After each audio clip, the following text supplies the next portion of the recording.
నమస్తే, welcome to BJP news. నేను మీ ఆదిత్య. ముందుగా బులెటిన్ హెడ్లైన్స్.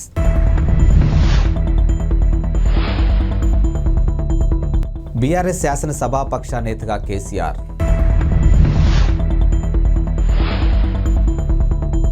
సైబర్ పార్టీ పేరుతో భారత్పై దాడికి రెడీ అయిన అతిపెద్ద హ్యాకర్ గ్రూప్. ప్రభుత్వం అప్రమత్తం.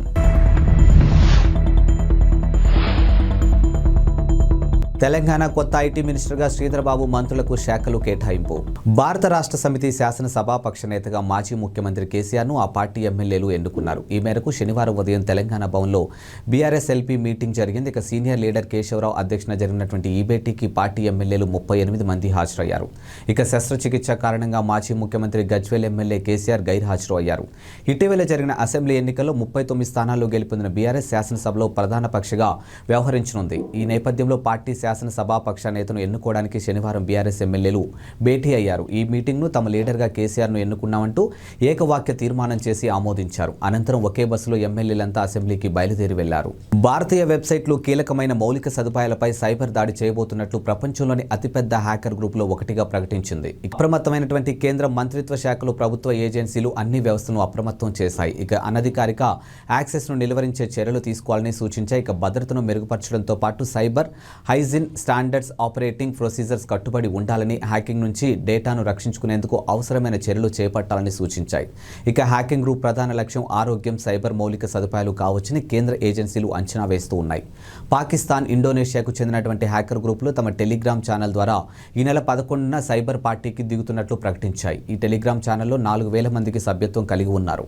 సైబర్ పార్టీగా పిలిచే ఈ ఈవెంట్ ద్వారా భారతీయ డిజిటల్ మౌలిక సదుపాయాలు అంతరాయం కలిగించడమే లక్ష్యంగా పెట్టుకున్నాయని తెలుస్తున్నాయి. తెలంగాణ కేబినెట్లో కొలువు తీరిన మంత్రులు ముఖ్యమంత్రి రేవంత్ రెడ్డి శాఖలు కేటాయించారు. ఇక కీలకమైన హోంశాఖ, మున్సిపల్ శాఖలను సీఎం రేవంత్ రెడ్డి తన వద్దే ఉంచుకున్నారు. ఇక 11 మంత్రులను వివిధ శాఖలకు అప్పగించారు. రాష్ట్రానికి కొత్త ఐటీ మినిస్టర్గా మాజీ మంత్రి, సీనియర్ నేత దుద్దిళ్ల శ్రీధర్బాబును ఎంపిక చేశారు. జడ్జీలు తాము వెలువరించే తీర్పుల్లో వ్యక్తిగత అభిప్రాయాలు, వ్యాఖ్యలను, ఉద్దేశాలు ఇవ్వడం కానీ చేయొద్దని సుప్రీంకోర్టు తాజాగా సూచించింది. ఈ క్రమంలో కలకత్తా హైకోర్టు ఇచ్చినటువంటి తాజా తీర్పును తీవ్రంగా తప్పుపట్టింది.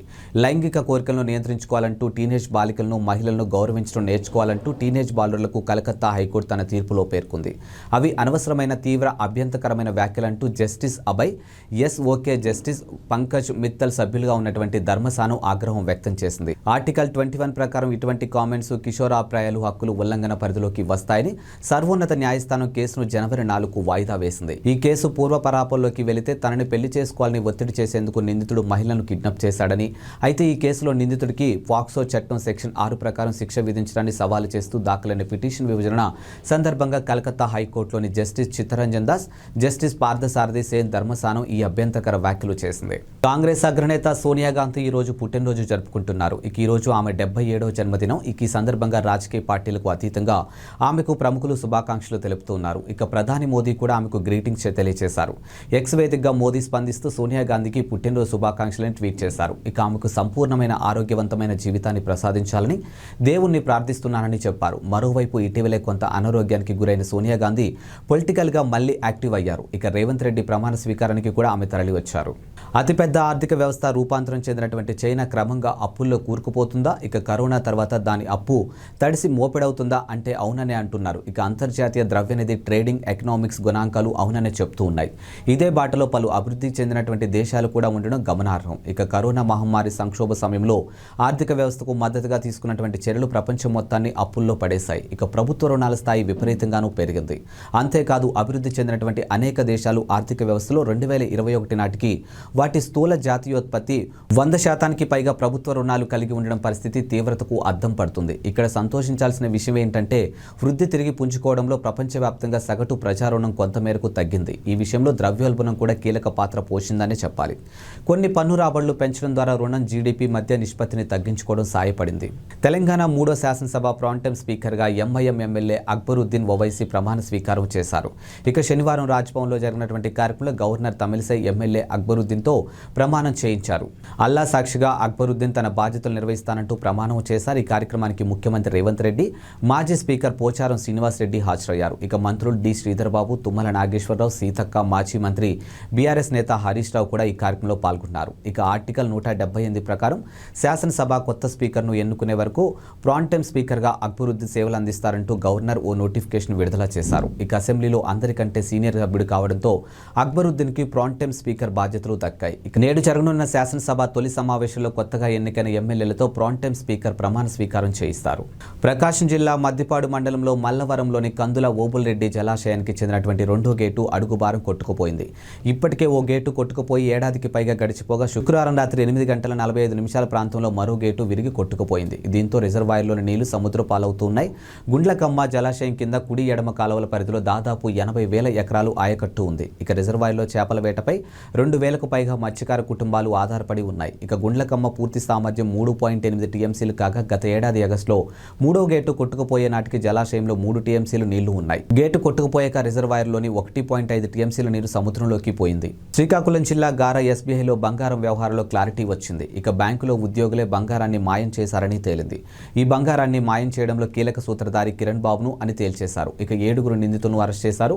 ఈ బ్యాంకులో డిప్యూటీ మేనేజర్గా పనిచేస్తున్నటువంటి స్వప్నప్రియ అదే బ్యాంకులో పనిచేస్తున్నటువంటి తన సోదరుడు కిరణ్ బాబుతో కలిసి స్థిరాస్తి వ్యాపారం, రైస్ పుల్లింగ్, షేర్ మార్కెట్లో డబ్బులు పెట్టుబడి పెట్టి నష్టపోయారు. ఆ సమయంలో వీరికి తిరుమలరావు అనే వ్యక్తితో పరిచయం ఏర్పడింది. ఎక్కువ కమిషన్ ఇస్తామని చెప్పి బ్యాంకు క్యాషియర్ సురేష్ సహకారంతో బ్యాంకులో ఖాతాదారులు తనఖా పెట్టిన ఆభరణాలు బయటకు తీసుకొచ్చేశారు. స్విమ్స్ ఆసుపత్రి భవనాల పునరుద్ధరణ పనులను 197 కోట్లతో చేపట్టడానికి టెండర్ డాక్యుమెంట్లను జ్యుడిషియల్ ప్రివ్యూకి సమర్పించారు. ఇక తిరుమలకు విచ్చేసినటువంటి భక్తులు వైద్య సౌకర్యార్థమై పరిసర ప్రాంత రోగులకు మెరుగైన సౌకర్యాలు అందించడానికి పనులు చేపడుతున్నారు.